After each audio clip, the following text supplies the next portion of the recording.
Well, let's say hello to our participants as they are joining us right at the top of the hour, and then I'm going to turn it over to Nicola, who's going to kind of walk us through everything. But hello, everybody. I'd love for y'all to open up the chat feature while we're kind of warming things up here a little bit.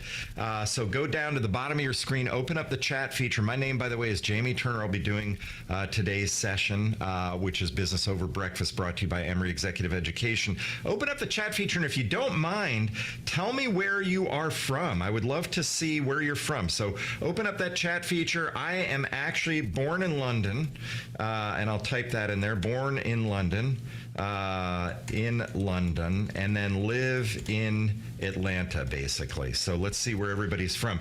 So we've got looks snowy outside your window, Jamie. It is not. It looks snowy, but that's actually a lake back there. So and I'll show you the view. That's the view off my back deck. So that's what you're beautiful. Over the shoulder there. But yeah, I've been very fortunate to be able to do that. Someone lives in Jackson Hole. I bet there's snow there. Oh my goodness, my sister lives up in Jackson Hole. That's pretty cool. Dave. Oh, hey, Dave. Dave's here. Born in Ohio, lives in Chicago. My good friend Dave Kenneth has joined us. Great to see you. Abdul, you're from Nigeria. That's terrific. We've got people from all over the globe here, including Rebecca in Brookfield, Wisconsin. So welcome, Rebecca. Good to see you there. Celeste is here. Born and raised in Atlanta. Let's see if we've got some Mexico City. Oh, Mexico City. Awesome. That's terrific. Oh, that's wonderful. Oh, someone's on a Delta flight. Oh, wow. That's okay. Born in Atlanta or died in Atlanta or on a Delta flight trying to get home. That's so funny. That is great. And by the way, it turns out when Nicola, you said, oh, somebody's here from Jackson Hole. That is my actual sister. So Nancy, good to see you here. Oh. Born in Connecticut, living in Jackson Hole. I'm like, that sounds like us. So anyway, Nancy, good to see you here. Jim is from Franklin, Tennessee. What a beautiful town that is. Scott, just out of curiosity, where were you born in New Jersey? I spent my summers on the Jersey Shore in a little town called Bay Head, which is a wonderful little place. Just type it in there. And then as we round the bend, we've got a lot of people from all over. As we mentioned, Mexico City, born in Nigeria, live in Atlanta. So we've got a real international crowd with us today, which is awesome. And we're going to talk about a lot of different things about how to make 2024 your best year ever. So I'm going to throw it Nicola's way so that she can kind of introduce us, and then we'll take it from there. Thanks, Jamie, and good morning, everybody, and Happy New Year. I'm Nicola Barrett. I'm Chief Corporate Learning Officer at Emory Executive Education at Goizueta Business School, and thank you for joining us for the first 2024 Business Over Breakfast.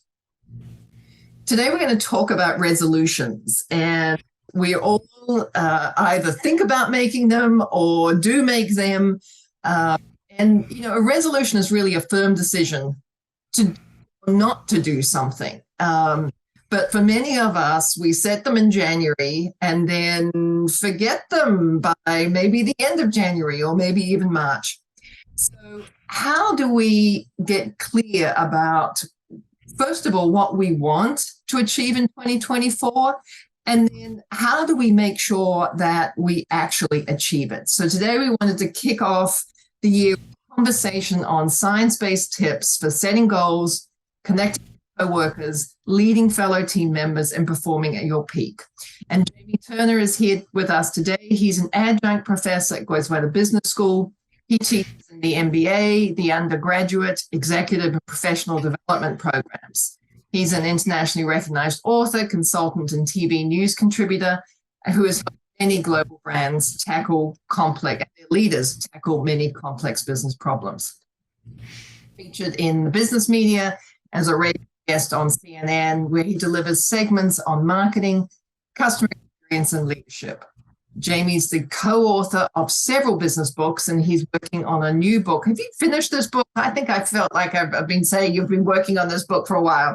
The Unspoken Rules of Leadership. And this is a topic that he's talked about before. In fact, he is running an upcoming workshop series in February on the topic of the unspoken rules of leadership. And we hope you might join us for that. It's easy to fit into your workday course for online sessions over 4 weeks. For those of you who are new to Business Over Breakfast, and as a reminder to our regular participants, and as you probably all just experienced, these sessions are designed to be very interactive. This is about you and helping you achieve from each of the sessions. So please keep the chat going, keep your questions going, put them in the Q&A, and we'll get to as many of them in the hour as we possibly can. Just one last thing, given that you're obviously interested in the area of leadership, along with Jamie's upcoming Unspoken Rules of Leadership course, we also have an upcoming course on managerial leadership, a hybrid program that includes leadership assessment, individual coaching, interactive class sessions, and a leadership simulation. So please check that out. That's coming up starts in the middle of April. So enjoy the morning with Jamie. I know I'm going to, and I hope that you have a wonderful session. And I'm going to go off screen and then come on to the voice of the questions. Over to you, Jamie. Terrific, Nicola. Thanks a ton. As Nicola mentioned, I am coming to you from my studio here, the lake over the view over there. But the bottom line is I sit in here and talk to folks like y'all and also talk to students about how to improve their lives and discover a better version of themselves. If there's one thing that I use as my kind of guiding star for things is I want to help others discover a better version of themselves. That's my core essence. And we're going to talk about your core essence a little bit later in today's program, where we're going to have you actually think through what drives you, what gets you out of bed, what is the essence of who you are that makes you want to do the things that you're doing in your life, and are you making sure that you're doing those things? Because sometimes we need course corrections as we go through our lives and figure out, hey, I'm over here, I really should be over there. So we're going to talk about a lot of fun things today, a lot of different things, and go through a lot of things that are going to help you. Remember, the chat feature is open, so please use that. Without any further ado, I'm going to go ahead and dive right in. Right now on your screen, you should be seeing something that says how to make 2024 your best year ever. Let's go ahead and dive on in. Don't forget to ask questions as we go through this. I'll be monitoring the chat feature as we go through this, and also Tammy, Nicola, and Pam will be monitoring it as well. But I'll be following along on that so that when you ask a question, we can pause. Here's a reason to ask questions in the middle of a presentation, because somebody else has the same question you have, and you want to make sure that you're getting your question answered, but somebody else is sitting there going, man, I'm so glad they asked that, because I'm super happy that I've got the answer there. And we already have a question here. Brian says, how's that for changed view? Awesome angle switch with the view. Okay, awesome. Terrific. So don't forget to please ask questions. I am monitoring the questions in the chat feature. Here's something I want you to do. The starting point for a successful 2024 is to have self-awareness.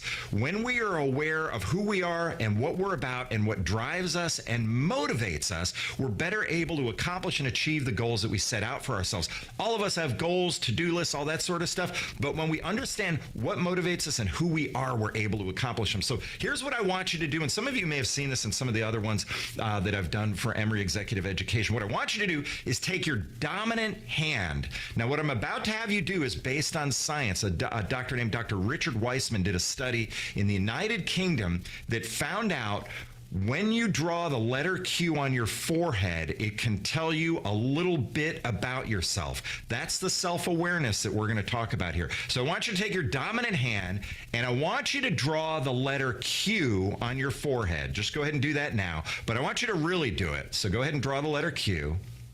Okay, now everybody either had the tail of the Q come down over your right eye or over your left eye. Now, depending on where the tail of the Q came down, you can tell a little bit about yourself. Now, you're probably going, wait a minute, what's going on here? Let me show you what the data shows on all of this, depending on where you drew the Q. If you drew the Q so that you can read it, which would mean it came down over your right eye, the tail. That means that you can read it. What does that mean about you? Well, it means you're self-focused, which is not as bad as it sounds. Doesn't mean you're selfish. It means you're self-focused. You're the same person in different situations. So you kind of have that foundational belief in yourself where you're not going to change who you are based on what other people are doing in the room with you or in your life. You're guided by your own values rather than the needs of others. You pride yourself on being straight with people, and you're not very good at lying, but you are very good at detecting lies in others. Now, if you drew the letter Q so that other people can read it, that would be drawing it over your left eye, then here's what that means about you. You're other focused, so that you're drawing it so other people can see it. You're more concerned about how other people see you. You're happier being the focus of other people's attention and can adapt your behavior to suit the situation in which you find yourself. You're probably skilled at influencing the way people see you. And then finally, you might be good at lying, but you're not very good at detecting lies. Now, why do we do this? We do this because the starting point for a successful 2024 for you is to make sure that you understand who you are at your essence and at your core so that you can engage with the world around you and accomplish the goals that you want to do. We've got some questions going on in here. A lot of people saying, wow, pretty accurate, very accurate for the right side. Wow, left over left. Melina says, wondering if being left-handed has anything to do with the fact that the line came down over my left eye. That's part of why we do the left and right and just taking your dominant hand. But the key thing I want you to walk away with from here is, hey, I learned a little bit about myself and I'm able now to engage with the world around me, having self-awareness and understanding more about myself, which will help you as you move through things. Let's keep going here. A lot of what we're going to talk about today is based on the unspoken rules of leadership. We are doing a session on that coming up in February, a 4-part series. Emory Executive Education is hosting that, so talk to them about how to sign up for that, and we'll have more information about that as we go through. But you'll see a lot of the stuff that we talk about in the unspoken rules here today. But we're going to start out with a quiz, and I want you to open your mind up to new ideas. One of the things that we love to do is to make sure that your brain is wide open to new ideas. If we're going to explore 2024 and try to make it the best year of our lives, then what we have to do is be open to new things so that we can make sure that when new things enter into our lives, we engage with them and are not intimidated by them. My sister Nancy is on the call today. I have another sister named Ashley. She said something to me many years ago, which I always talk about, which is as you go through your life, when you move towards comfort, your world shrinks. And when you move towards discomfort, your world expands. So think about that as you're thinking about your plans for 2024. When you move towards comfort, your world shrinks. We get comfortable, we get cozy, it feels wonderful. But we stop meeting new people, we stop reading new books, we stop listening to new ideas, we stop thinking about new business opportunities, we stop a lot of things in our lives when we move towards comfort. When we move towards mild discomfort, it expands our world, and all of us on this call today right now can say, you know what? I was really uncomfortable when I lost my job and I got the new job. But man, am I glad I lost that job because the new job rocks. Or whatever it is in your life, that mild discomfort can create a lot of opportunity in your life. And I want you to be thinking about that as we go through everything today. We got a lot of questions coming in, which is awesome. That's terrific. People are engaging, which I love. Wonderful. Let's talk about opening your mind to new ideas. I just talked about, hey, moving towards mild discomfort. Let's open up our minds so that we can free ourselves up and engage with that. Here's what I want you to do with this. I want you to take a look at this, and using the toothpicks, I want you to spell a word with the toothpick. So look at it, and you can only touch one toothpick, but you can open it up and spell a word. And when you come up with it, just go into the chat feature and say, got it. Don't tell us what the word is. Just say, got it, and then that'll be very good for you. So good, Adam got it. We got a lot of people who got it. That's terrific, wonderful. Let's keep going. Give people a second or two to go to do that. That's terrific. And Robin, I'm seeing your comment there. The screen is shaking a lot. I'll try to not bump into my desk, which may be what's causing that there. So we've got a lot of people who got it. I'm going to start out with Adam. Adam, if you don't mind, go ahead and tell us what word you spelled by moving one toothpick. You can type it into the feature there. Aim. Adam did aim. That's terrific, Adam. Great job. And you do that by taking the right toothpick and putting it over, taking the third toothpick and putting it over the upside down V. Dan, what did you get? Did you get aim? Did anybody get something other than aim? Dan got win. Anybody get anything else? Yeah, go ahead and type it in the chat feature what you got. Terrific. What, him? Oh, interesting. Oh, I get it. Him. I got it. You take that second toothpick and put it crossways. ATM. I haven't seen the. Oh, ATM. Look at the. Oh, wait a second. Well, I guess you could argue that's ATM. You take the third toothpick, put it over the fourth toothpick. That works. And Aditya, hopefully I got that right, Aditya. Aim, win, and min for the short for Minnesota. Awesome. That's terrific. Let's keep going here. Now you've done that, what I was trying to do is get your mind just sort of shaken up and thinking about new thoughts and all that sort of stuff. But let's talk about why we set new goals and what we want to accomplish with those new goals. Well, the reason we set new goals is because we get a dopamine boost. A study by NeuroImage found that setting challenging goals activates the reward centers in our brain, releasing dopamine and fueling motivation. We'll talk a little bit later about how to get motivated. If some of you struggle with getting motivated on things, I've got an idea for you that will be a game changer for you as you move forward.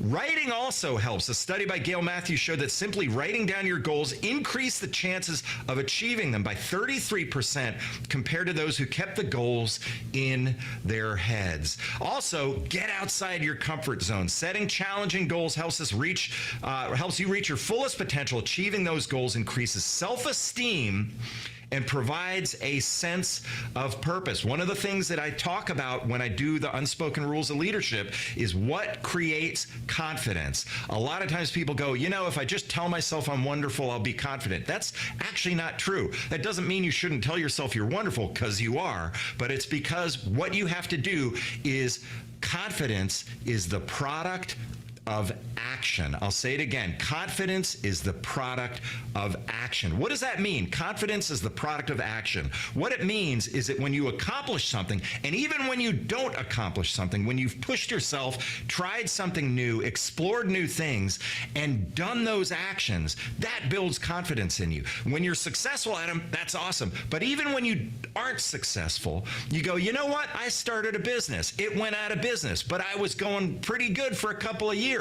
That builds confidence to know that you do. So remember that line, confidence is a product of action, and it'll help you move through your life and accomplish a lot of things. Let's keep going. Let's talk about your aspiration line. What is the aspiration line, and why do we talk about it? Well, I'm going to go grab the overhead camera here and turn it on right here. Give me 1 second.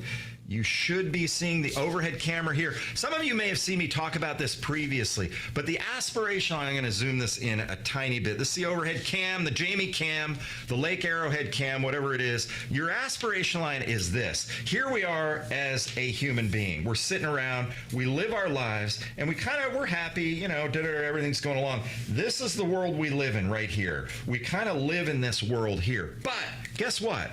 We have a version of ourselves. We have something that is our aspiration line, which is a version of ourselves, which is a better, smarter, healthier, happier, harder working, more accomplished individual. We know that aspiration line exists. We just don't know exactly how to get there. Well, that's the kind of stuff that we're going to talk about today, is how to go from here, where you are in your life here, and then create a roadmap for you to get to that aspiration line and accomplish everything that you know you're capable of, and to discover a better version of yourself as you go through your life. So that's the aspiration line. Let's go ahead and and move on. I'm going to share my screen again with you. I'm going to just double check a couple of things. No comments quite right yet. We got a lot of comments, but no questions so far, which is terrific. So we've talked about the aspiration line. Well, here's something I want you to remember, and this is out of a great book that a lot of you have read called Atomic Habits. Wonderful book, definitely worth reading.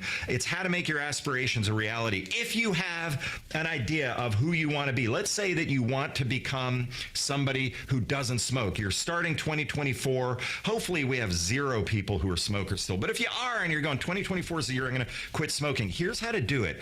It's by changing the words you use to describe yourself. By changing those things to a noun, you end up being able to accomplish your goals more readily than if you use adjectives to describe yourself. Here's what I mean. Sounds crazy, but the reason we want to shift the word to a noun is because it helps us identify with ourselves. It helps us create a personal identity around it. Let me give you an example and it'll help you understand. Let's say there's 2 people out and they're both trying to quit smoke and they're outside the building and a third person walks up to them and says, "Hey, you want a cigarette?" And the first person says, "No, I'm trying to quit," and describes themselves that way. The second person says, "No, I don't smoke." If you think about the difference between those 2 things, "No, I'm trying to quit," versus "No, I'm not a smoker," when you define yourself as a non-smoker, suddenly it makes it a little bit easier to accomplish those goals. So think about that as you go through 2024, setting your goals, accomplishing your goals, all of that. When you define yourself as a entity that is that thing, it'll change your ability to accomplish those goals. One quick example, in my life, I'm in getting a physical many years ago. I run, and I do that regularly, and I was telling the doctor that, and the doctor said, "Oh, so you're a runner."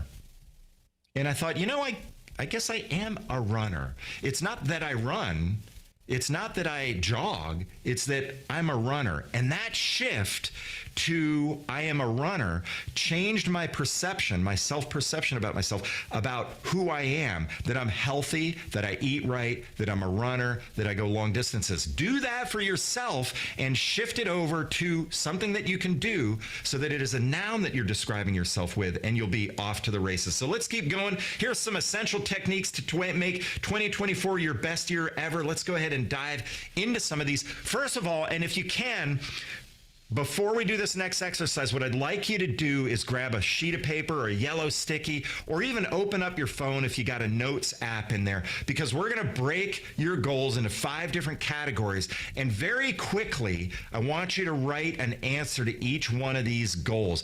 This answer that you're going to give doesn't have to be the final answer, but I just want you to get your brain started on these 5 categories of goals so that you can start doing stuff. The very first thing is, what are you going to accomplish in your career?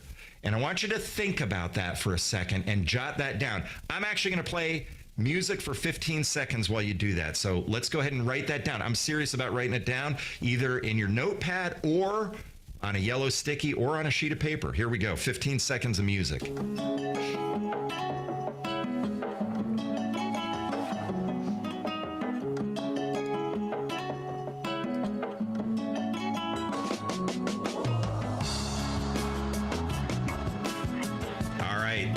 Let's go ahead and we're going to dive into the next one. Now you've jotted down on your career, what are you going to accomplish? Nicola asked me before starting this session today, she said, "Jamie, what do you have planned for 2024 on my career front?" I'm going to do more international speaking gigs. That's the focus that I'm going to have. And I want you to be thinking about the same thing. I'm going to get that promotion. I'm going to get the raise. I'm going to change jobs. I'm going to keep my job, whatever it is. Now I want you to go into family and think about what you're going to do on your family front. Are you going to connect more closely with somebody important in your life? Are you going to forgive people in your life? Are you going to embrace life for what it is, not for what you want it to be? Think about that for a second. We're going to do about 5 or 10 seconds of music here as you're thinking about that.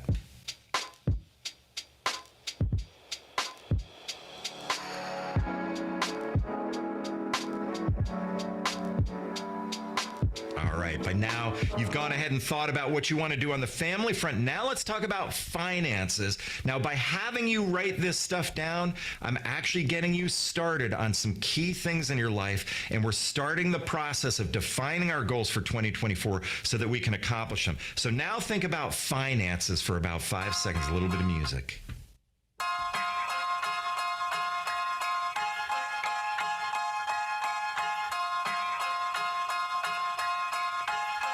Awesome. So now we've got the finances. And Ken down there, Ken did a comment in the chat feature. Wonderful. Ken wants to spend more time with his parents in 2024, which is wonderful. Now, the fourth one, what are you going to do on the physical, mental, and spiritual health side of the equation? What are you going to do on that side of the equation so that you can go ahead and have a better 2024? A little 5 seconds of music on that as you're thinking about that.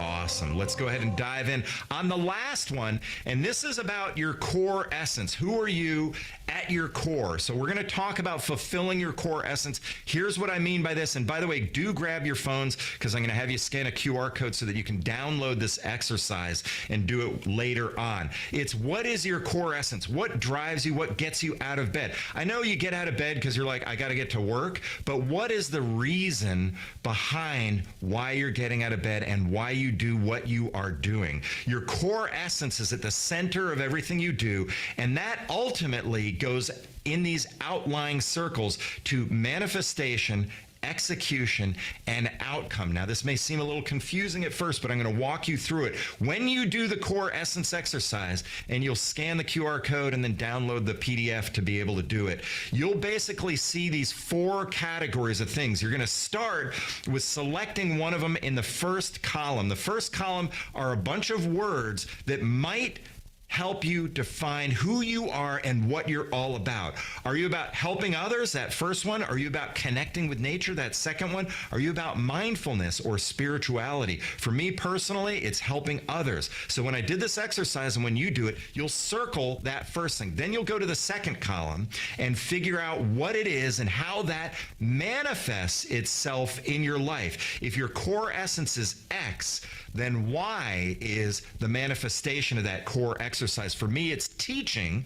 And then you talk about how that plays out in terms of how do you execute your core essence. And for me, again, it's education. And ultimately, you'll get to the fourth column, which is what's the outcome of my core essence? What happens as a result of what I'm doing? And when you start thinking through at that level, it helps you go super deep on who you are and why you are who you are. When you do that, you're better able to engage with the world and all of a sudden go ahead and have the goals that you're trying to accomplish in 2024 work out for you. So grab your phone, scan that QR code.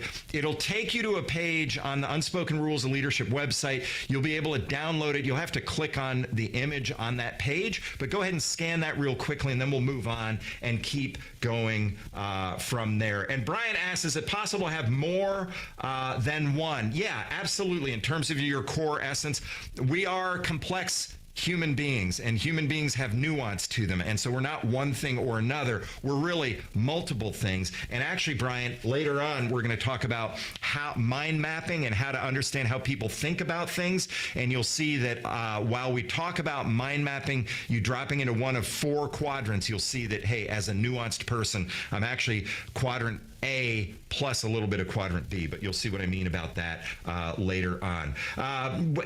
Jacqueline said, where do you click on the website? Thank you. Just click on the image that says, what is your core essence? So that will actually, the page that you get to is actually the landing page, and then you got to click on it and it'll take you over to the thing. Loretta asked, can we go ahead and do the landing page in the chat? Yes, we can. If y'all give me 1 second to do this, I will be able to drop it in there. Let me copy and paste it. and then we'll jump back over here. So I've copied and pasted this so that it is now in the chat feature. You can click on that. Absolutely wonderful. Terrific, guys. Terrific. Let's keep going as we go through this. That's your core essence. Let's talk about additional techniques to make 2024 your best year ever, because we want this year to be great for you. The first thing is to work on your mindset first and your skill set second. I talk about this in a lot of my sessions, which is people think that, hey, if I just work on my skill set and get my Excel spreadsheet working, or learn the new software program, or really work on this, that, or the other thing, I'll improve my life in 2024. The first thing you got to work on, though, is your mindset. How do you think about the world around you? And how do you engage with the world around you? And how can you flip-flop that world around you? Let me tell you a quick story that happened in my life years and years and years ago. I had somebody that I was engaged with. I don't even remember who it was, but they burned me on something. They actually weren't ethical in terms of what they did. And I was young enough where I was like, all right, I got two choices here. I just got burned by this person. I can do one of two things. I can either move through life not trusting people, and therefore I minimize the number of people who rip me off in the future, or I can go through life trusting people, knowing that every once in a while I'm going to get burned. And I decided, you know what? I'm going to go through life trusting people, because I don't want to be that person who walks through life being pessimistic. I want to be optimistic. That framework of just deciding, you know what? I'm going to not be that person who takes this experience and makes it negative. I'm going to go ahead and still trust people and still believe in people, and know that every once in a while I'm going to get ripped off or burned on something. That's okay, because that framework helped me move through life in a more optimistic fashion. So for you, if you think about how you want to move through life, remember, hey, guess what? I've got two choices. I can work on my mindset, or I can work on my skill set. And I'm going to encourage you to work on your mindset and think about how you think about things. This is a drawing that helps you understand that your thoughts plus your actions lead to your outcomes. If you think about what your thoughts are and you go, okay, I've got thoughts, and if I improve my thoughts, then that will improve my actions that come out as a result of those thoughts. When I improve my actions, it can improve my outcome. Now, the reason I say it can improve your outcome and not it does is your outcome is dictated not only by your thoughts and your actions, but also by outside stimuli that you don't have control over. So the things you do have control over are your thoughts and your actions. And then you got to kind of let go of the outcome and just go, you know what? It's going to be what it's going to be. Hopefully it'll be the right outcome that I want it to be. I don't know that it will be, but hopefully it will be. And if you do that, then you're able to move through life and really kind of let go of the outcome as much as you can. Now, there's a great guy named Viktor Frankl. Some of you may have read his book previously. He said some amazing things about stimulus and response. Here's what he wrote. Reacting to the stimulus around us sets us up to become a reflection of the negative events around us. When you choose your response in a non-impulsive way, you change your life. Stimulus and response, the space in between, is what can change our life. That's from Viktor Frankl in his book, Man's Search for Meaning. What he meant was that successful people use this space, that space between stimulus and response, to improve the outcomes of their lives. If you think about how people engage with the world around them, the people who get in trouble in life are the ones who react impulsively to things. But people who go through life thinking about, I'm going to pause for a moment and think about how I'm going to respond to this stimulus, can change your lives because of the responses that they got it. Okay, awesome.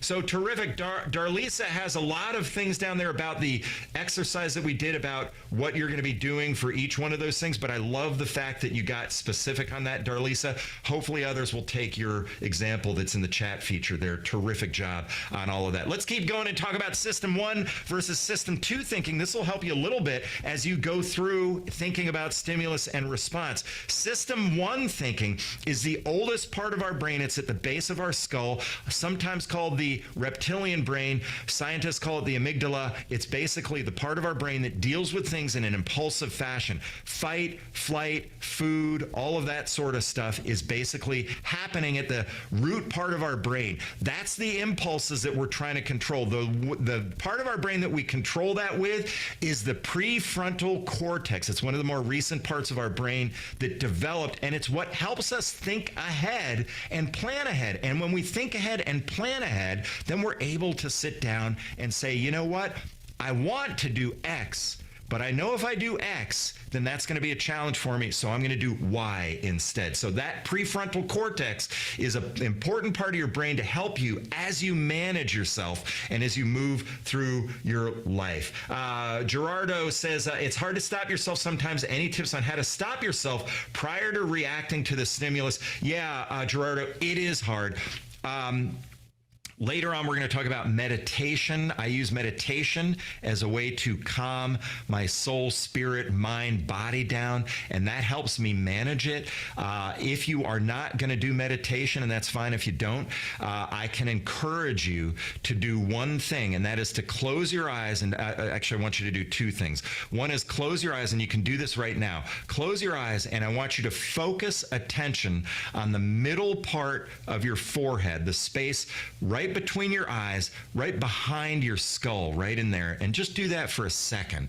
And what you're doing is you're focusing energy and blood flow to the part of your brain that controls the impulses. The other thing that you can do is something called the 4-7-8 breathing technique, and we'll do it right now.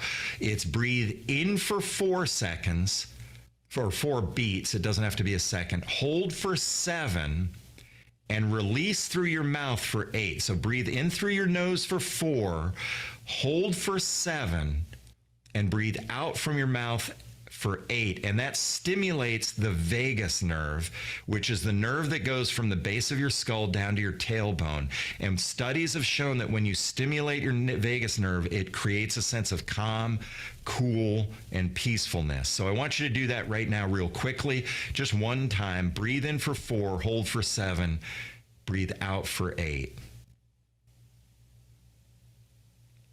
And if you do that 3 or 4 times in a row, you're going to start noticing that you get peaceful and quiet and calm. Let's dive back in, and we'll talk about so Nancy said, can you repeat what you said about focusing on the middle part of the forehead? Yeah, sure. I missed the last part about how much it impacts your thoughts. Basically, what we're trying to do is get our energy and blood flow to the prefrontal cortex, which sits right behind our forehead. So all you do is close your eyes and focus your attention to that space between your eyes, up on your forehead, and right behind there. And when you focus attention, it sounds woo-woo, but it's true. You're putting blood flow to the prefrontal cortex, and you're also getting energy to flow there. And what ends up happening is it helps you calm down. So all of those things are terrific. The title of the book, Yelena, is Man's Search for Meaning. Thank you, John, for putting that in there. Terrific book. He was a Holocaust survivor who thought deeply about his experiences and then shared it with the rest of the world so that they could benefit from it, and the world is a better place as a result of it. So let's talk about the power of visualization. Man, visualization works. Now, visualization does not work without action behind it. So don't think that, oh, if I just visualize something, it's going to come true. That's not the way it works. What you do is visualize so that then you take action towards that visualization. Let's talk about visualization right now and move forward on it and how powerful it can be. Let's talk about the power of mind with visualization. This is an amazing study. By the way, if you ever want to see the sources for anything, look down in the bottom part of the screen and you'll see I always have a source for what I'm talking about. None of this is just stuff that I invented. It's all based on science. But here's a scientific study that shows the power of the mind. And basically, here's what they found. Researchers found that people wearing plain white coats performed better or worse based on the power of suggestion. When they were told they were wearing lab coats, subjects performed better on cognitive tests than those who were told they were wearing painter's coats. So imagine that. Basically, if you're told you're wearing a lab coat and you go in and take an IQ test, you will perform better than if you're told, hey, we're going to give you a painter's coat, and basically go in and take the same test. So it's a fascinating study, but it helps you understand the power of the mind, that when we think about ourselves certain ways, we become what we visualize about ourselves. And if we think we are wearing a painter's coat, we visualize ourselves that way. Nothing wrong with painters. Understanding your first line of code. So here's another thing that another one of my siblings taught me, which is wonderful, which is your first line of code. Basically, we all have a first line of code. What do I mean by that? Well, if you think about a software program and you have a beautifully written software program that has 1 million beautiful lines of code, but that very first line of code is broken, what happens to the software program? It doesn't work, right? You can have 1 million lines of beautifully written code and that first line of code is broken. The software doesn't work. You, as a human being, have a first line of code. And sometimes that first line of code is wonderful. Other times, it's not so wonderful. So I want you to think right now, what is my first line of code that's holding me back? Is it I'm not smart enough? Is it I'm not educated enough? Is it people don't like me? Is it my parents aren't proud of me? What is that stuff that's holding you back?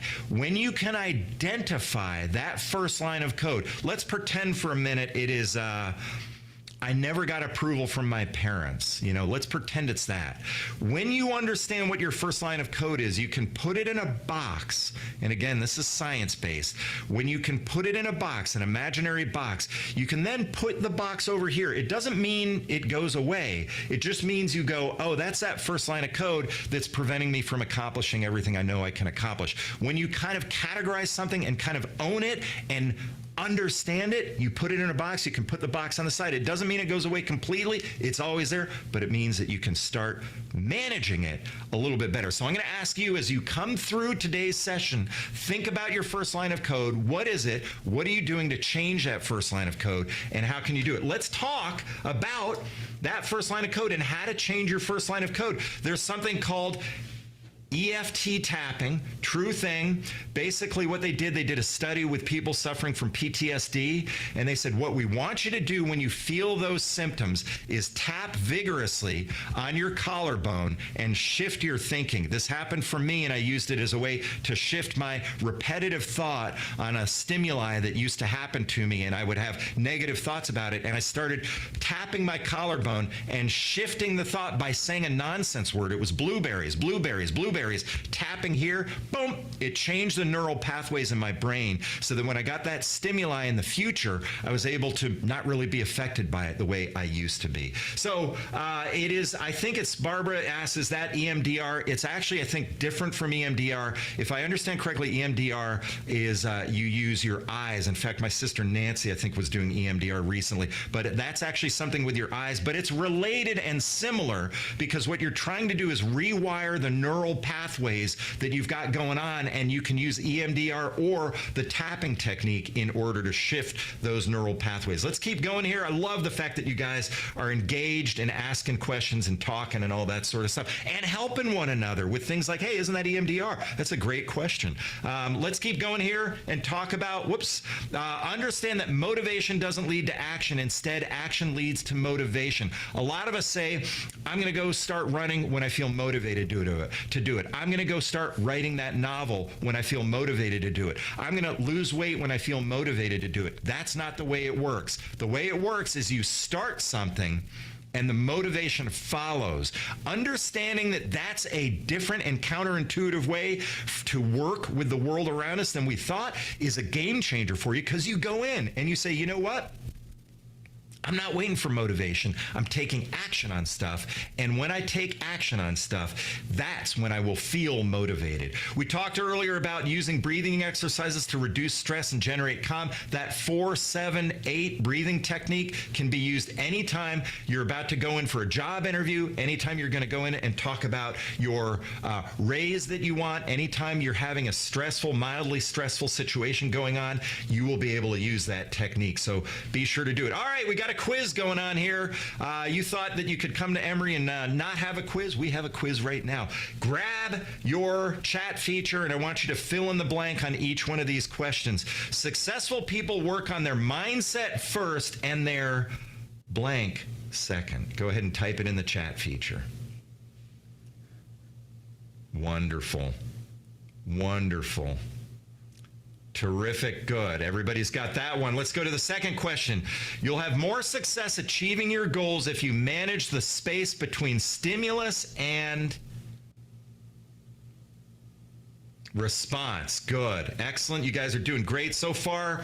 100% for everybody. You'll accomplish more in 2024 if you understand your first line of code. Wonderful. Excellent. That first line of code is a game changer. What are you telling yourself subconsciously about yourself that you can change? Because if the first line of code is wrong, that beautiful person who you are will never come to fruition. And we want the world to see who you are. Let's do the last one. Motivation doesn't lead to action. Instead, action leads to motivation. Good. Excellent. Terrific. Everybody's got it going on. You guys are really doing a wonderful job here. Let's talk about even more techniques that you can use as you move into 2024. Meditation. I talk about this to everybody. I've talked about it forever. And guess what? I can never get anybody to meditate. I talk to my friends, family all the time. I'm like, you got to do meditation. It'll be a game changer for you.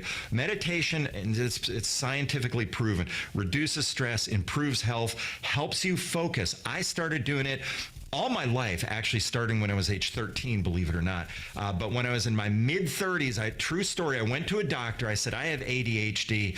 I'm always bouncing off the walls. I'm trying to run a company. I do meetings and I change the subject mid-meeting, not even mid-meeting, mid-sentence all the time. And I noticed the people around me kind of get agitated by that.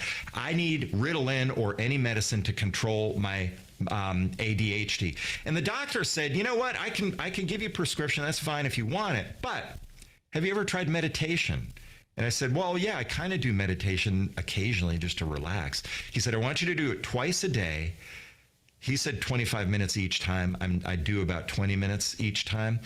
And come back and tell me what happens. And guess what happened? It changed everything changed for me. My memory got better. My health got better. I think my eyesight even got better. All of these things started happening. I could stay focused on things and not be bouncing off the wall. So let's jump back. Now that you know the story of meditation and how it can affect you, I want you to go ahead, if you want, and scan this QR code. It's a blog post I've written that will help you understand how to meditate. It's not complex. It's very simple. There's no mystery behind it. It literally just takes a little bit of discipline to sit down and go ahead and do it. So scan that QR code. You'll see the meditation blog post. And yes, I will put it in the chat feature as well. Let me bring it up.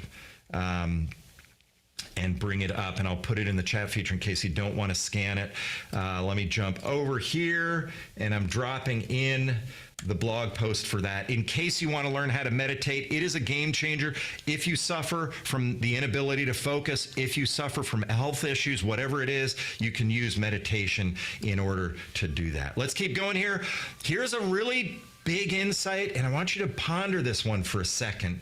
The pain caused by inaction is usually greater than any pain that arises from action. What do I mean by that? What I mean is we are afraid of starting the new business. We are afraid of leaving our job. We're afraid of all these things. But if we don't make the change in our life to change things, then the pain of sticking it out and doing what we're doing is often greater than the pain of going into the world and exploring that new option. I had somebody who talked to me recently about this, and they said, you know what? When I started doing this one thing that I was afraid of, it opened up a whole world for me because I started doing so many things that I thought I was afraid of and I was afraid of. But by going in and just realizing I was going to take action on those things, it changed my life. So the pain caused by inaction is usually greater than any pain that arises from action. That'll help you get moving on your stuff.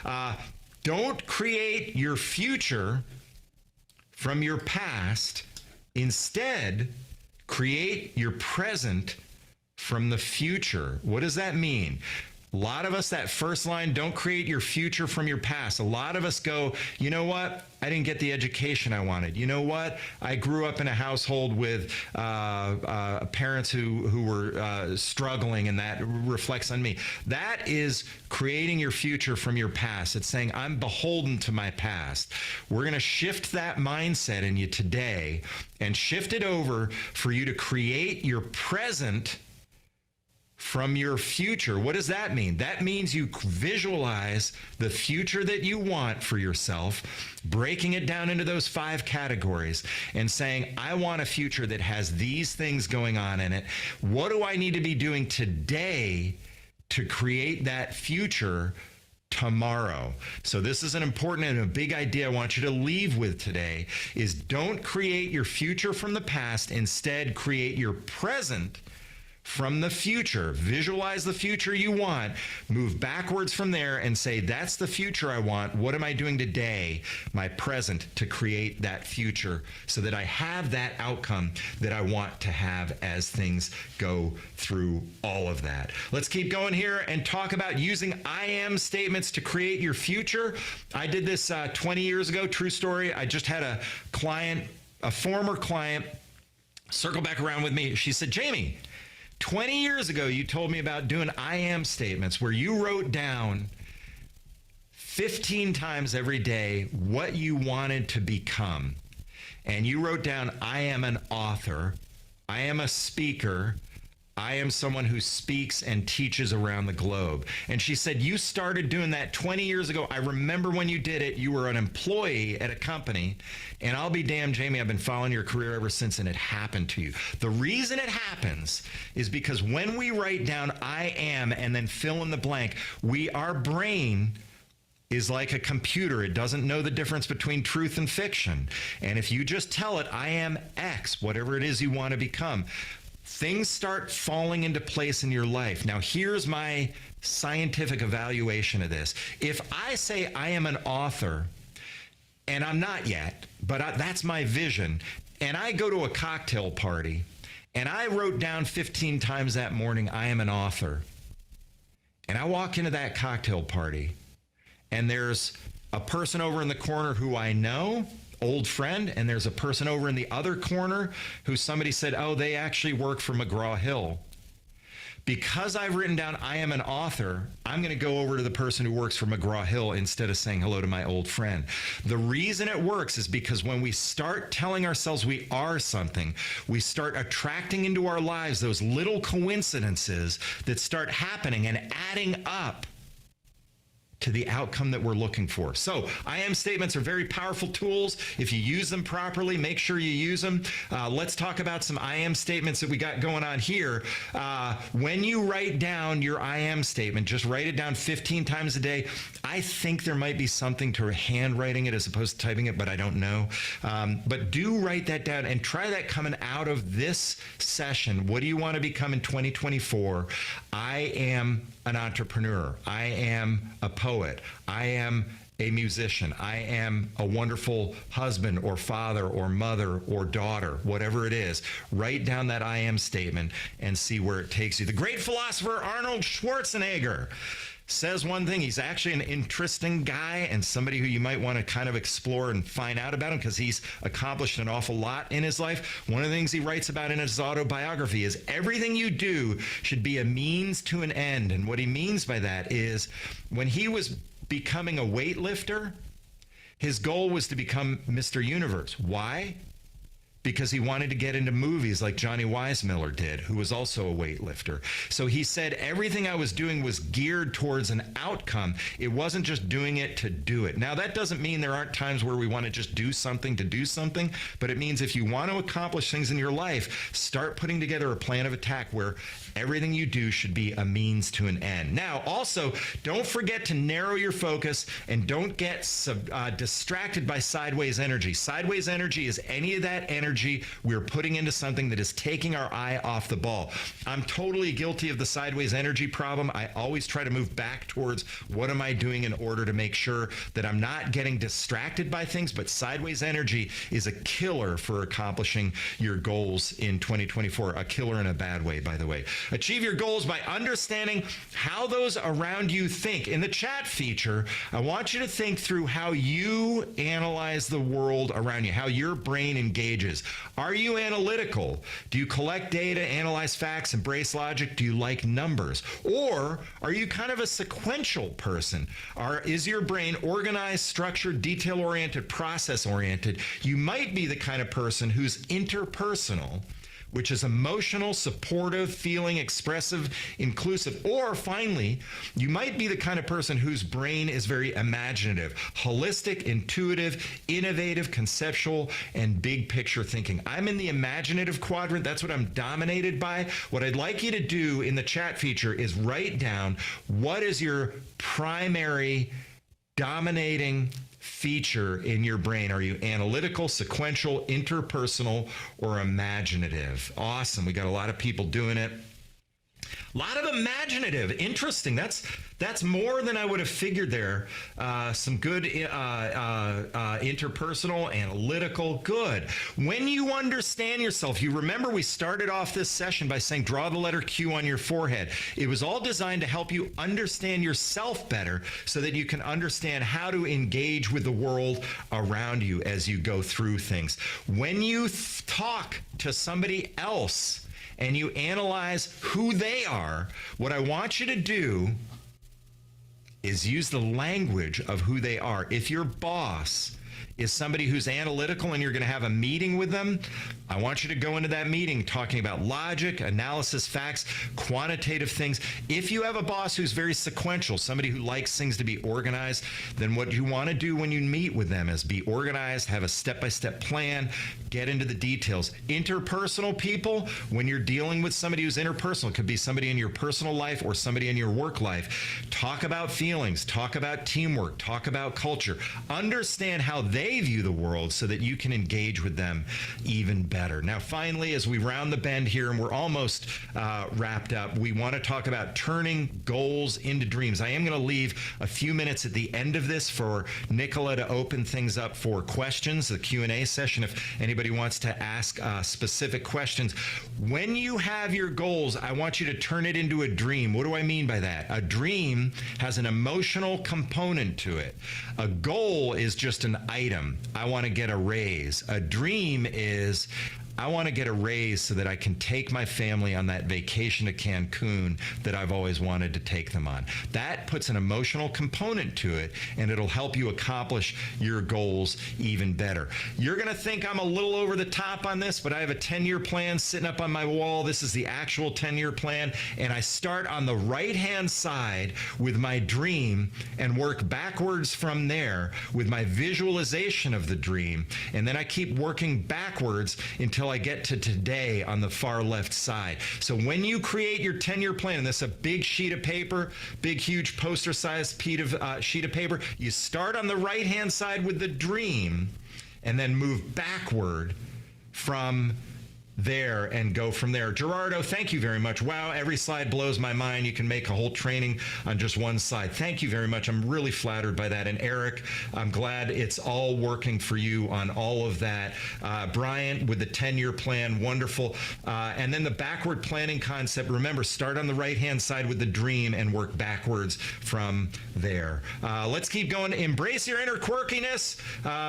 Somebody type in who the name of this actor is. I can't remember I always blank on his name, but he's a great actor. Used to be Steve Buscemi. Yeah, used to be a sanitation worker, and then got a lucky break on a gig as like an extra in a scene in a New York Broadway show, and he thought, hell, I like this acting thing, and went out west and became who he is today. He was a firefighter. Was he, Grace? Okay, I was thinking he was a sanitation worker. He basically went in and said, you know what, I'm going to embrace my inner quirkiness and be okay with that. Authenticity is different from transparency. Authenticity is when we go in and are our authentic self. That does not mean that you should be fully transparent to everybody. People don't want to know what you did in Vegas last weekend. What they want to know is that you're a boss who is a good team leader and decent. So remember, we started by knowing yourself to grow yourself, understanding who you are. We're going to do a final quiz here. Go ahead and grab that, and we'll have some time for a question or two. The great philosopher Arnold Schwarzenegger says everything should be a means to an end. Excellent. Next question. You can achieve more in life if you resist the temptation to be distracted by sideways energy. Excellent. Terrific. The 4 quadrants of a mind map are analytical, imaginative, interpersonal, and sequential. Excellent. Final one. There's an important difference between authenticity and transparency. Sharon got it. Awesome. Terrific. Let's wrap up with this one thought, and I'm going to turn it over to Nicola to do any questions. You can hang out if you want. I will stay on as long as there are questions. You can log out if you want to when we get to the Q&A. It doesn't bother me one iota. No surgeon goes into the operating room without practicing first, so practice what we've talked about here so that you can execute when you go through it. Final thoughts on all of this. That QR code will get you my contact information if you want to scan it. Email me with a question.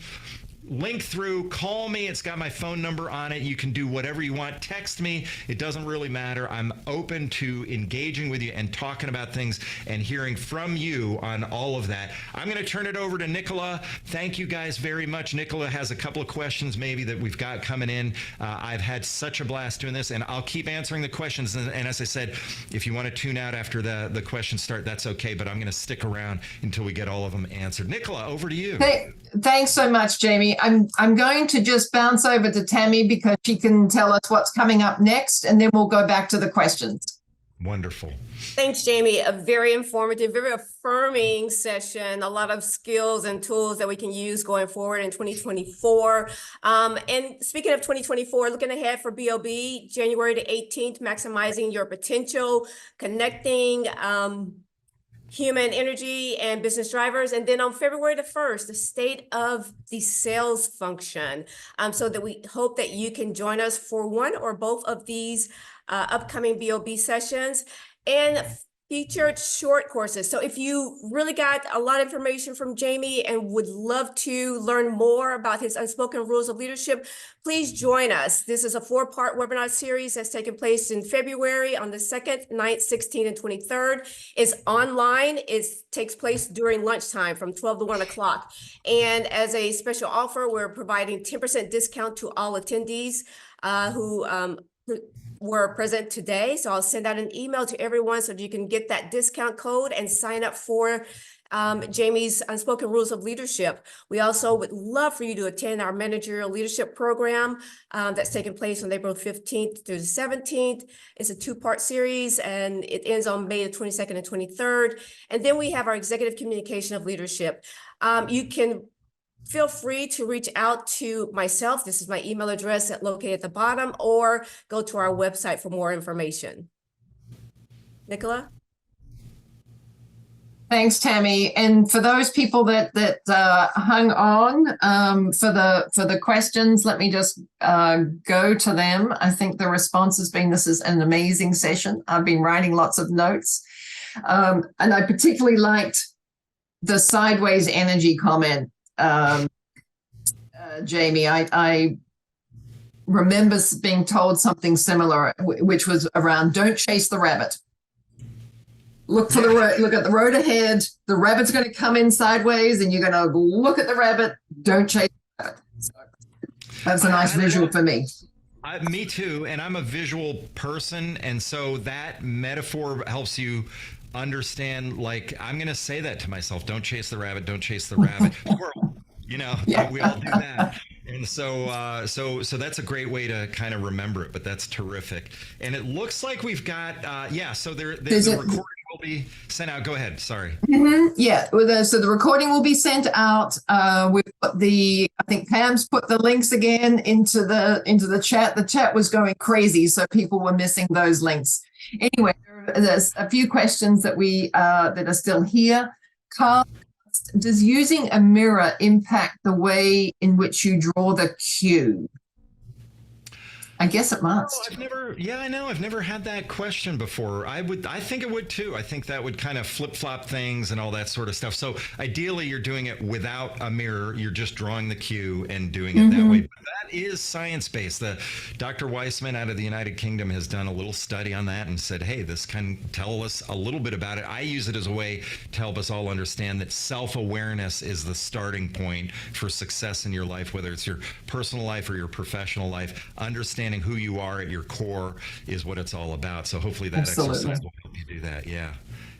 And Sharon asked, how do you determine your first line of code when you're really not aware of your reactions to the code?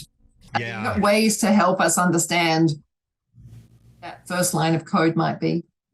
Yeah, that happens through introspection. If you struggle with introspection, some of us do, it's just like we're not inclined towards that.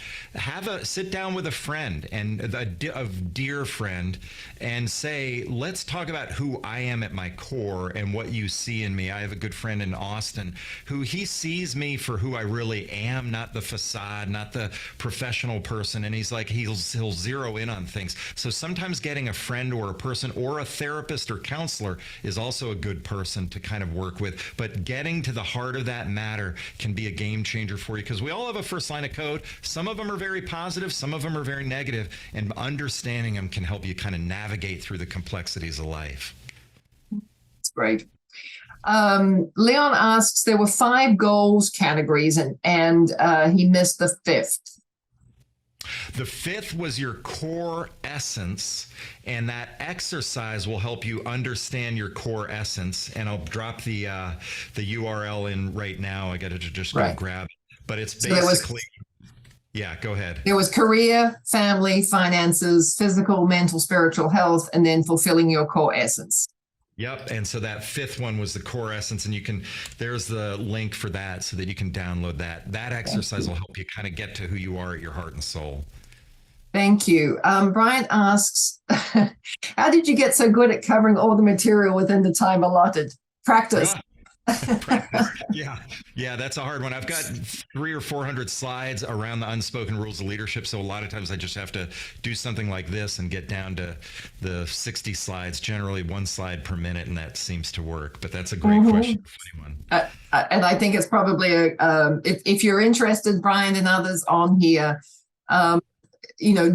do consider the unspoken rules of leadership, so you get a little bit more time with Jamie to interact with the materials, which are really fabulous.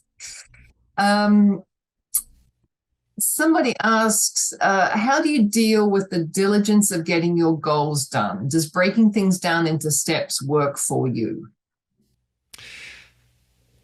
To me, I'm going to speak on how I've thought a lot about what creates ambition in people, and because ambition is a driver for getting stuff done. And someday I'll do a big study around that. I haven't done one yet, but if you think about what motivates people, generally speaking, it's when the thing that you're trying to accomplish, again, it goes back to tying it to an emotion, tying it to a dream. So I'll give you an example. As I've gotten older, I talked about being a runner. As I've gotten older, it's harder and harder for me to get out the door. But I know that for me to be successful 10 years from now doing the speaking that I want to be doing, I have to keep my physical and mental health in shape. And I know that running is going to help me do that, because my dream is I've got financial goals, all that sort of stuff. And because I've tied that those goals to a dream and an emotion, getting out the door to run is a little bit easier. So let me sort of summarize that by saying, when you have a goal and tie it to a dream, which has emotion in it, it makes it a little bit easier to focus on the goals. But if you try to do too many things, 10 things, 15 things, you're not going to accomplish any. Narrow your focus down to 3, 4, maybe 5 goals for this coming year, and you'll be able to kind of stay focused on them and accomplish them. I so agree with you. I now struggle myself a runner. I am a runner. Oh, good. I did that because I said I need to be fit enough to see in the holiday season, like which 10 months time, with my 2 young, well, they were probably 16 at the time. I was like, they're way fitter than I am. I've got to get fit so I can actually enjoy the slopes with them. That's huge great. motivator. And I still run today. It's hard in this cold weather though. It is, but 2 things you did there, Nicola. A, you define yourself as a runner. You didn't say I run. You said I am a runner. The second thing is you said, and here was my motivation for getting out the door. It was a dream. I want to go skiing with my family. That summarizes everything that I just spent, all those slides explaining, and you just did it just like that because you're executing the way to do it. So great job on that. Thank you. I did notice there was another question in the chat.